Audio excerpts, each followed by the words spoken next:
Hello students, in this lecture we are going to learn practical number 3rd, study of leveling instruments.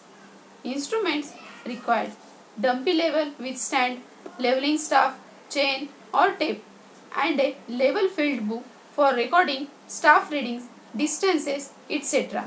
Then objectives. First one is to study the parts of dumpy level. Second one is to study the setting up dumpy level. Third one is to read the leveling staff. या अभ्यासक्रमातील काही महत्त्वाचा भाग तुम्हाला समजण्यासाठी आपल्या मराठी भाषेत सांगत आहे. समांतरतेच्या अभ्यासासाठी लागणारे साहित्य. उद्दिष्ट डम्पी लेवलचा भागाचा अभ्यास, डम्पी लेवलच्या जुळवणीचा अभ्यास, समांतरतेचे वाचन. Dumpy level, it is the most commonly used level. This instrument is short and stout, hence the name as dumpy. Then parts of dumpy level: leveling head, telescope, eyepiece, diaphragm, focusing screw, ray shade, level tube nuts, level tube and cross bubble tube. These parts are as shown in figure. Dumpy लेवलचा उपयोग समांतरतेची पातळी मोजण्यासाठी करतात. हे उपकरण लहान आणि अटोपशील असल्यामुळे त्यास डम्पी असे म्हणतात. हा जो पार्ट आहे त्याला लेवलिंग हेड म्हणतात. आणि लेवलिंग हेड मध्ये काय काय येते ते पाहूया. येथे फूट स्क्रू आहे. किती फूट स्क्रू आहेत? 1 2 3. यामध्ये 3 फूट स्क्रू असतात. या फूट स्क्रूचं काम आहे, जर याला इनवर्ट केलं किंवा आउटवर्ड फिरवलं तर त्यामध्ये लेवल ट्यूब लावलेली असते. जेव्हा आपण या फूट स्क्रूच्या साहाय्याने बबल ट्यूब ही सेंटर मध्ये येते. काय फूट स्क्रूच्या साहाय्याने बबल ट्यूब सेंटर मध्ये केला जातो. आता जे 2 स्क्रू दिसतायत ते आपले स्लो मोशन स्क्रू असतात. एक स्क्रू लावलेला आहे. याचं काम आहे, जो आपला आयपीस आहे आणि ऑब्जेक्टिव्ह पीस आहे. पूर्ण हा टेलिस्कोप आहे. जेव्हा आपण त्याला इन्वर्ट करतो तर जो टेलिस्कोप आहे वरच्या साईडला जाईल, म्हणजे वरच्या साईडला मूव्ह करेल, तर तो आयपीस आहे. किंवा टेलिस्कोप तो डाऊनवर्ड होईल. जर त्याला असं मूव्ह केलं तर डाऊनवर्ड होईल आणि असं मूव्ह केलं तर अपवर्ड होईल.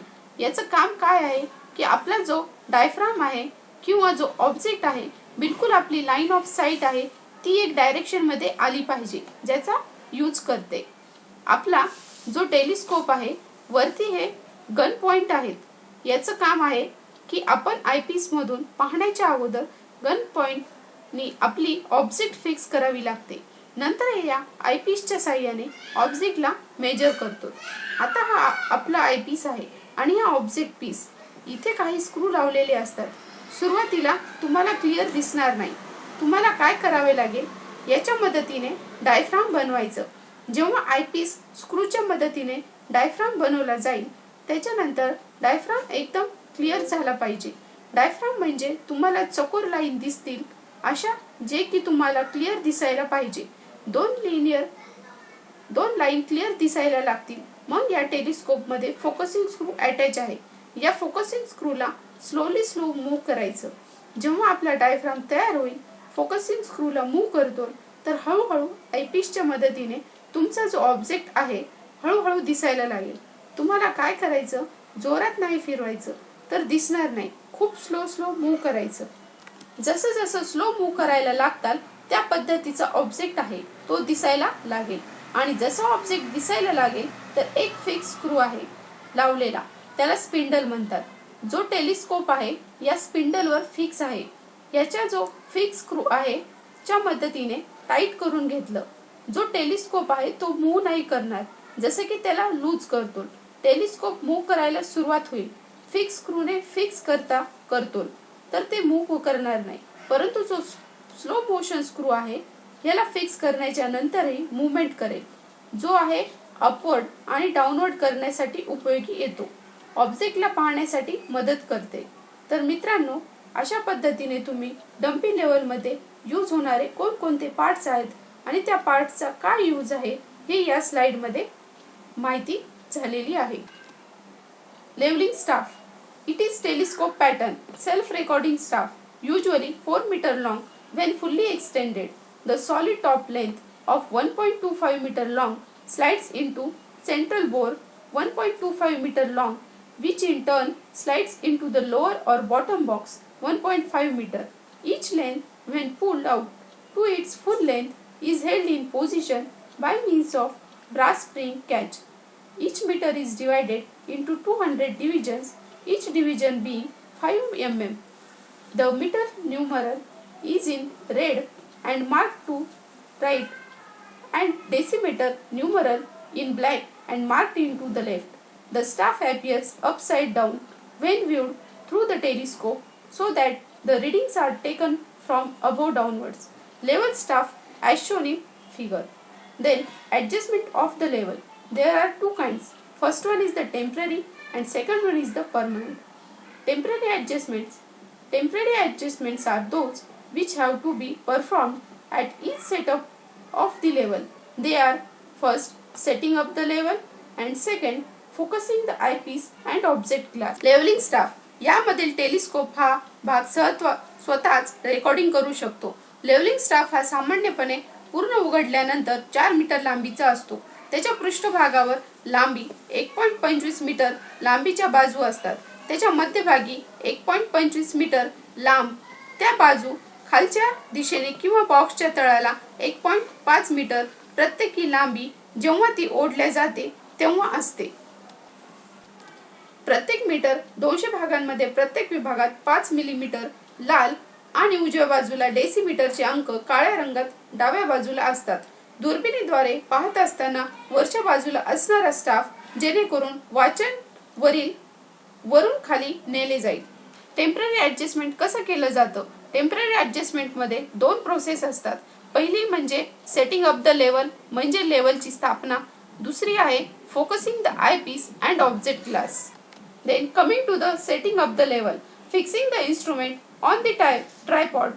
Hold the instrument in the right hand and fix it on the tripod by turning round only the lower part with the left hand. Second, leg adjustment. Place the instrument at convenient height for sighting with the tripod. Legs spread well apart nearly as can be judged by the eye. Bring all foot screws in the center of their run. Fix any two legs firmly into the ground and move third leg to the right or left until the bubble is approximately in the center. Then move it or out until the bubble of cross tube is approximately in the center. Finally, the leg should be fixed in such a position that both bubbles are approximately in the center of their run. Then third one is leveling up. Place the telescope parallel to any pair of foot screws and bring the bubble to the center of its run by turning these screws equally, either both inwards or outwards. Turn the telescope through 90 degrees so that it lie over the third screw and center the bubble by turning these screws. Bring the telescope back to its original position. Again, bring the bubble to the center of its run and repeat these operations until the bubble remains in the center of its run in both positions. If the instrument is in adjustment, the bubble will remain center of all directions of the telescope. Then fourth one, focusing the eyepiece. Remove the lid of the object glass and hold a sheet of white paper in front of it. Move the eyepiece in and out until the crosshairs are distinctly seen. First, fifth point, focusing the object glass. Direct the telescope towards the staff and on looking through the eyepiece, bring the image of the staff between the two vertical hairs or lines of the diaphragm. Adjust the objective by turning the focusing screw until the image is clear and distinct. Setting up the level. पातळी set करत आहे. ट्रायपॉडवर instrument निश्चित करणे. डाव्या हाताने instrument धरून ठेवा आणि डाव्या हाताच्या खालच्या भागावर गोल फिरून ट्रायपॉडवर त्याचे निराकरण करा. पाय समायोजन. डोळ्याने काढता येण्यासारख्या ट्रायपॉड पायामुळे पाहण्यास सोयीस्कर उंचीवर साधन चांगले ठेवा. त्याच्या भूमिकेच्या मध्यभागी सर्व पाऊल स्क्रू आणा. कोणतेही दोन पाय जमिनीवर घट्टपणे स्थिर करा आणि बबल अंदाजे मध्यभागी येईपर्यंत तिसरा पाय उजवीकडे किंवा डावीकडे हलवा. क्रॉस ट्यूब बबल जवळजवळ मध्यभागी होईपर्यंत त्यास आत किंवा बाहेर हलवा. शेवटी पाय अशा स्थितीत निश्चित केला पाहिजे की दोन्ही फुगे अंदाजे त्यांच्या भूमिकेच्या मध्यभागी असतात. समतल करणे. कोणत्याही स्क्रूच्या जोडीला समांतर टेलिस्कोप ठेवा आणि स्क्रूमध्ये दोन्ही बाजू किंवा बाहेरून समान स्क्रू फिरून बबलला त्याच्या धावण्याच्या मध्यभागी आणा. दुर्बिणीला 90 डिग्री पर्यंत फिरवा जेणेकरून ते तिसऱ्या स्क्रूवर राहील आणि स्क्रू फिरून बबल मध्यभागी आणा. दुर्बिणीला त्याच्या मूळ ठिकाणी परत आणा. पुन्हा बबलला त्याच्या धावण्याच्या मध्यभागी आणा आणि बबल दोन्ही स्थानावर त्याच्या धावण्याच्या मध्यभागी राहील तोपर्यंत ते ऑपरेशन पुन्हा करा. जर इन्स्ट्रुमेंट समायोजित केले असेल तर बुलबुला दुर्बिणीच्या सर्व दिशा निर्देशनासाठी केंद्र राहील. आयपीसवर लक्ष केंद्रित करणे. ऑब्जेक्ट ग्लासचे झाकण काढा आणि त्यासमोर पांढऱ्या कागदाची शीट धरा. क्रॉस हेअर स्पष्टपणे दिसत नाही तोपर्यंत डोळ्याच्या बाहेरील बाजूस आत किंवा बाहेर हलवा. ऑब्जेक्ट ग्लासवर लक्ष केंद्रित करा. दुर्बिणीला स्टाफ निर्देशित करा आणि डोळ्याच्या दोन्ही उभ्या केसामधील स्टाफ प्रतिमा डोळ्यांसमोर आणा. प्रतिमा स्पष्ट आणि भिन्न होईपर्यंत फोकसिंग स्क्रू फिरून ऑब्जेक्टमध्ये समायोजित करा. सगळ्यात अगोदर आपल्याजवळ ट्रायपॉड आहे. त्या ट्रायपॉडची आपल्याला सेटिंग करायची आहे. ट्रायपॉड आहे तो लेवलमध्ये पाहिजे, पूर्णपणे सेंटरमध्ये असला पाहिजे. डम्पी लेवल आहे त्याला लेफ्ट हँडने पकडायचं, त्यानंतर त्यामध्ये स्क्रूच्या मदतीने फिक्स करायचं म्हणजे डम्पी लेवल ट्रायपॉडवर फिक्स होईल. सेटिंग अप झालं. आता आपल्याला लेवलिंग अप करायचं. लेवलिंग करण्यासाठी आपल्याकडे डम्पी लेवल आहे, लेवल ट्यूब दिलेली आहे. जर आपल्याला लेवल ट्यूब सेंटरमध्ये आणायची तर कसं आणायचं? सगळ्यात पहिले तुम्हाला जे फूट स्क्रू आहेत, 2 फूट स्क्रू इथे आहेत, एक त्याच्या मागे आहे, तर तुम्हाला काय करावं लागेल? ही लेवल ट्यूब आहे, 2 फूट स्क्रूच्या पॅरलल आणायचं. जो बबल ट्यूब आहे 2 फूट स्क्रूच्या पॅरलल मध्ये आले त्यानंतर त्या फूट स्क्रूला इनवर्ड करतो आणि आउटवर्ड करतो. जसं जेव्हा हे फूट स्क्रू आतमध्ये फिरवतो तर इनवर्ड म्हणले जाईल आणि बाहेरच्या बाजूला फिरवताल त्याला आउटवर्ड म्हणले जाईल. जर इनवर्ड आतमध्ये मूव्ह केल्यावर तुमचा जो बबल आहे सेंटरमध्ये यायला तर इनवर्ड फिरवतात आणि बाहेर मूव्ह केल्यावर बबल जो सेंटरमध्ये यायला बाहेर फिरवतात. बबल सेंटरमध्ये आल्यावर काय करावं लागेल? जसं की हा डम्पी लेवल आहे, डम्पी लेवलला 90 डिग्री मध्ये मूव्ह करावं लागेल. जे 2 फूट स्क्रू यूज केले होते त्यांना यूज करायचं नाही. जो थर्ड स्क्रू दिलेला आहे त्या स्क्रूच्या मदतीने जो बबल होता तो सेंटर मधून निघाला असेल तर त्याला आता सेंटर मध्ये आणावं लागेल, त्याला मूव्ह करावं लागेल. थर्ड स्क्रूला जोपर्यंत बबल सेंटर मध्ये येत नाही तोपर्यंत जसं बबल सेंटर मध्ये येईल तेव्हा आपली लेवलिंग कंप्लीट होईल. थर्ड स्क्रूने लेवल मध्ये आलं. आता आपण काय करत आहात? परत त्याला आपल्या पोझिशन मध्ये आणायचं जसं सुरुवातीला ठेवलं होतं.